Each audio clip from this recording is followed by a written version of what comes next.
안녕하세요. 그 어느 날보다도 주님의 사랑을 충만하게 드리는 그런 하루가 되기를 축복합니다.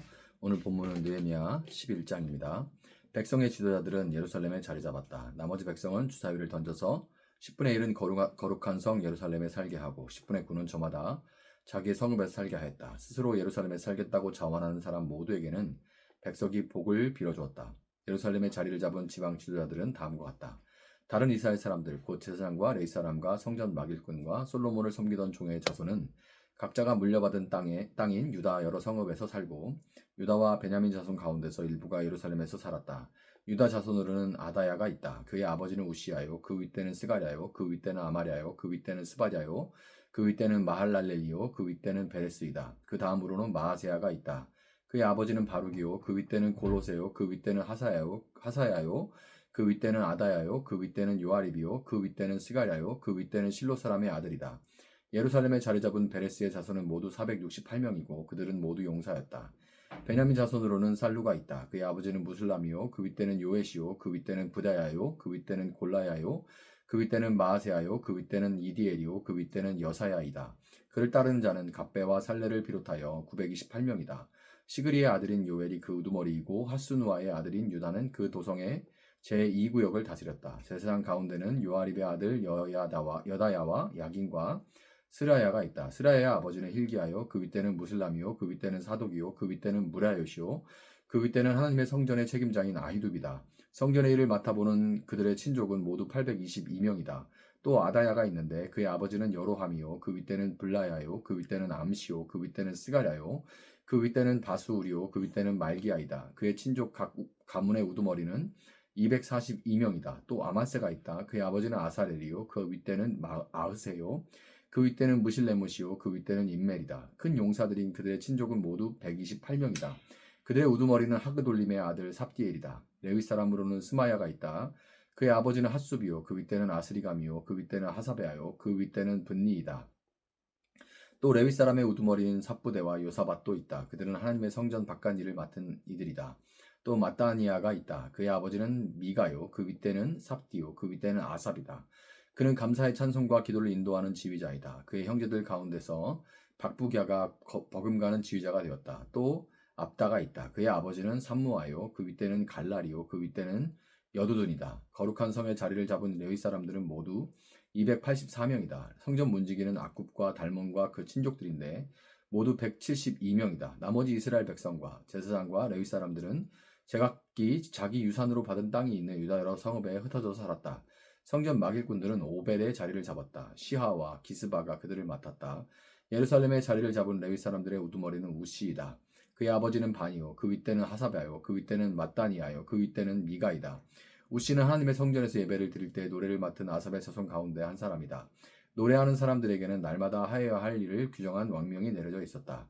유다의 아들 세라의 자손 가운데서 무세사벨의 아들 부다히야가 왕 곁에서 이스라엘 백성과 관련된 일을 맡아보았다. 마을과 거기에 딸린 들판은 이러하다. 유다 자손 가운데서 더러는 기럇 아르바와 거기에 딸린 촌락들과 디본과 거기에 딸린 촌락들과 여갑스엘과 거기에 딸린 마을들의 자리를 잡고 더러는 예수아와 몰라다와 벳벨렉과 하살수알과 브에세바와 거기에 딸린 촌락들, 시글락과 무구나와 거기에 딸린 촌락들, 에느림몬과 소라와 야르뭇과 사노아와 아둘람과 거기에 딸린 촌락들, 라기스와 거기에 딸린 들판, 아세가와 거기에 딸린 촌락들의 자리를 잡았다. 이렇게 그들은 브에세바에서 흰놈 골짜기까지 장막을 치고 살게 되었다. 베냐민 자손은 게바와 믹마스와 아야와 베델과 거기에 딸린 촌락들, 아나돗과 놉과 아나냐와 하솔과 라마와 깁다임과 하딧과 스보임과 느발랏과 로드와 오노와 대장장이 골짜기에 자리를 잡았다. 유다에 있던 레위 사람들 가운데서 일부는 베냐민으로 가서 자리를 잡았다. 아멘. 자, 성벽과 성문을 재건한 후에 느헤미야는 하나니와 하나냐를 리더로 세워서 예루살렘에 정착할 사람들을 꾸렸습니다. 그런데 오늘 본문에서 그는 2차로 이주민들을 모집해서 예루살렘 성 안으로 들어와서 살도록 합니다. 이것은 성벽과 성문을 중수하며 예루살렘이 다시 요새화되긴 했지만 그럼에도 불구하고 여전히 성 내의 인구가 너무나 부족해서 계속해서 그 성을 지키고 유지하기가 너무나 어렵다라는 판단이 있었기 때문이죠. 2차 이주민 모집이 주로 이렇게 방어적인 목적을 가지고 있었기 때문에 백성들의 지도자들에 대한 목록은 포로기 이전 시기의 징집 군인들에 관한 형태로 제시되어 있습니다.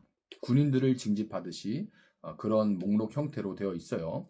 자신의 본래 정착지를 떠나서 예루살렘에 거하면서 성을 방어하는 동시에 인구를 늘려서 지속시키고 발전시켜 나가는 일, 사방이 호시탐탐 무너뜨릴 기회를 노리는 상황에서 이것이 얼마나 어려운 일인지 느헤미야는 이것을 제비를 뽑아서 10명 중 1명이 예루살렘에 살도록 거주하도록 했습니다.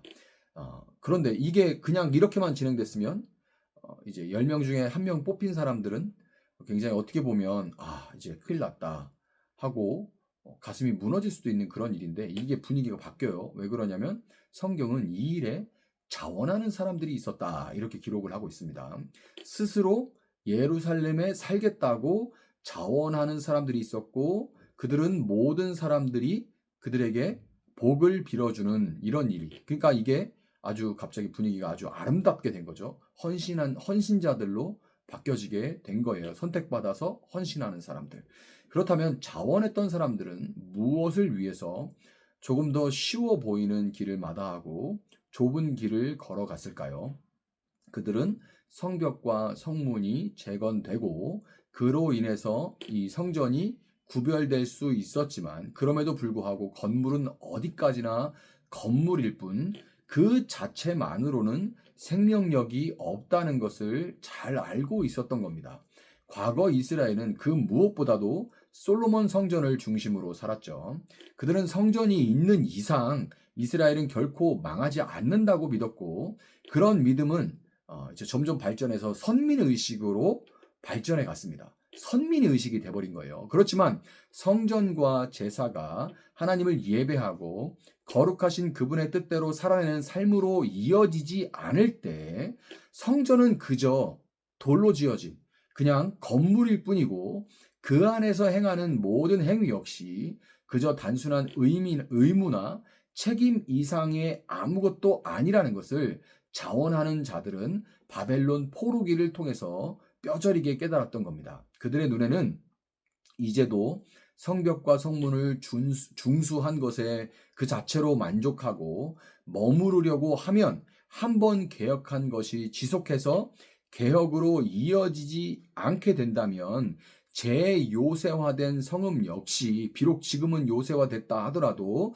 분명히 얼마 안 있다가 에너지와 자원이 고갈될 것이고 공동체를 결합하는데 부가적인 부담과 긴장을 야기하는 곳으로 나가게 될 것이라는 것이 그들의 눈에는 보여지게 됐던 것이고 그들의 눈에는 그것이 보이니까 그것이 마음에 거룩한 부담으로 다가왔던 것이고 그래서 그들은 기꺼이 그들의 삶을 헌신을 하게 됐던 겁니다. 한편 오늘 본문은 의도적으로 이스라엘의 이전 영광을 뒤돌아보고 있는 형식을 취하고 있습니다. 특별히 30절 후반에 이런 표현이 있죠. 이렇게 그들은 브엘세바에서 흰놈 골짜기까지 장막을 치고 살게 되었다. 자, 여기서 브엘세바에서 흰놈 골짜기까지는 정확하게 이전 유다의 상속지를 포함하는 그런 표현입니다. 이것은 현재 이스라엘이 직면하고 있는 이런 초라한 현실, 여러 제한들과 한계들이 결코 하나님의 마지막 말씀이 아니라는 것을 믿음으로 보여주는 그런 표현인 거예요. 히브리서 11장 13절부터 16절엔 이런 기록이 있습니다. 이 사람들은 모두 믿음을 따라 살다가 죽었습니다. 그들은 약속하신 것을 받지는 못했지만 그것을 멀리서 바라보고 반겼으며 땅에서는 길손과 나그네 신세임을 고백하였습니다. 이런 말을 하는 사람들은 자기네가 고향을 찾고 있다는 것을 나타내는 것입니다. 그들이 만일 떠나는 곳을 생각하고 있었더라면 돌아갈 기회가 있었을 것입니다. 그러나 사실은 그들은 더 좋은 곳을 동경하고 있었던 것입니다. 그것은 곧 하늘의 고향입니다. 그래서 하나님께서는 그들의 하나님이라고 불리는 것을 부끄러워하지 않으시고 그들을 위하여 한 도시를 마련해 두셨습니다. 아멘. 한 도시, 마련해 두신 한 도시. 이것이 바로 예루살렘입니다. 히브리서 저자가 믿음의 영웅들이 약속의 물질적인 성취가 미래에 있었음에도 불구하고 하나님의 약속을 바라보았다고 기록하듯이 자발적으로 예루살렘에 남았던 사람들 역시 하나님이 예루살렘에서 다스리실 때 다시금 브엘세바에서 흰놈 골짜기까지 이스라엘이 하나님의 약속대로 하나님의 나라를 이루어 갈 수 있을 거라는 그들은 비전을 보았던 거예요. 그들에는 그것이 보였던 겁니다. 그들은 더 나은 것을 그렇기 때문에 사모해서 잠시의 영화를 내려놓은 거예요. 잠시 더 쉬운 길을 그들은 내려놨던 겁니다. 제가 요즘에 참 많이 기도하는 것이 예배자와 헌신자를 위한 것입니다. 갈수록 이 예배자와 헌신자가 줄어들고 있는 것 같아요. 한국 교회가 외형적으로도 줄고 있지만 사실 외형적으로 주는 것들은 여전히 규모가 큰 교회들을 봤을 때는 그게 티가 안 날 수도 있지만 그러나 무엇보다도 이전 같지 않다라는 것을 볼 수 있는 것은 헌신자가 줄어든 것을 볼 수가 있습니다. 아무리 화려한 건물도 그럴듯한 프로그램도 예배자와 헌신자가 없이는 지켜질 수도 없고 지속되고 발전될 수도 없습니다. 하나님 나라를 향한 거룩한 부담, 더 나은 비전을 바라볼 수 있는 눈이 있을 때, 이것이 보일 때 자발적인 헌신이 일어나게 되는 것이고, 오직 자발적인 마음을 통해서만 진정한 예배자와 헌신자가 세워질 수 있는 겁니다. 그 어느 때보다 자발적인 헌신이 필요한 그런 때입니다. 오늘 말씀을 듣는 여러분 모두에게 하나님께서 이 시대에 필요한 것들을 볼 수 있는, 이 시대에 필요한 것들과 또 이 시대를 통해서 이 시대를 넘어 하나님께서 만들어 가시고자 하는 그 비전이 보여짐으로 말미암아서 그 나라를 위해서 헌신할 수 있는 그 마음, 모두에게 영원한 예루살렘의 왕이신 주님께서 정말 거룩한 부담과 비전을 허락하시기를, 그리하여서 헌신으로 나아갈 수 있는 여러분들 될 수 있기를 예수님의 이름으로 축복합니다. 잠시 기도하겠습니다. 사랑하시는 주님 감사합니다. 그 어느 때보다도 영적으로 침체되고 어두운 때입니다. 이 때에 예루살렘, 허물어진 예루살렘 이제 다시 세워서 구별하였지만 그러나 그것을 지속할 수 없는 그런 상황에 있는 예루살렘, 하나님의 성전, 그것을 헌신하고 예배하는 자가, 지켜내는 자가 없으면 결국에는 건물 그 자체로는 아무 의미가 없다는 것을 알고 그것이 보이는 자들은 기꺼이 그들의 삶을 드렸던 것처럼, 주님, 이 어둡고 폐역하고 악한 세대 가운데 주님, 여전히 건물들로서의 교회는 곳곳에 남아있지만 그러나 하나님, 정말 진정으로 하나님을 사랑하고 예배하고 또 그 하나님의 나라를 위해 헌신하는 사람들이 일어서지 않을 때 건물 성전들은 결국 무너지고 예배의 형식들도 무너지고 모든 모임들도 사그러질 것을 주님 볼 수 있는 마음을 허락하시고 무엇을 해야 할지 하나님 앞에 그들의 삶을 헌신할 수 있는 예배자와 헌신자들이 이때에 곳곳에서 일어날 수 있도록 주님 도와주시기를 원합니다. 삭막한 곳에도, 사막 같은 곳에도 비가 내릴 때 이곳저곳에서 죽은 줄 알았던 씨앗들이 싹을 틔우는 것처럼 주님, 이 시대 가운데도 주께서 헌신자들의 싹을 틔워주시고 그들이 다시금 무럭무럭 자라 일어나며 다시금 하나님의 나라를 섬길 수 있도록 각 교회들 가운데 일어날 수 있도록 주님 함께하여 주시옵소서. 특별히 오늘 말씀을 듣는 모든 귀한 하나님의 사람들 가운데 예배와 헌신의 마음을 허락하여 주시고 그들의 수고와 그들의 헌신을 주님 기억하여 주시옵소서. 감사하며 예수님의 이름으로 기도합니다. 아멘. 오늘 주신 말씀 붙들고 계속해서 기도합니다.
네.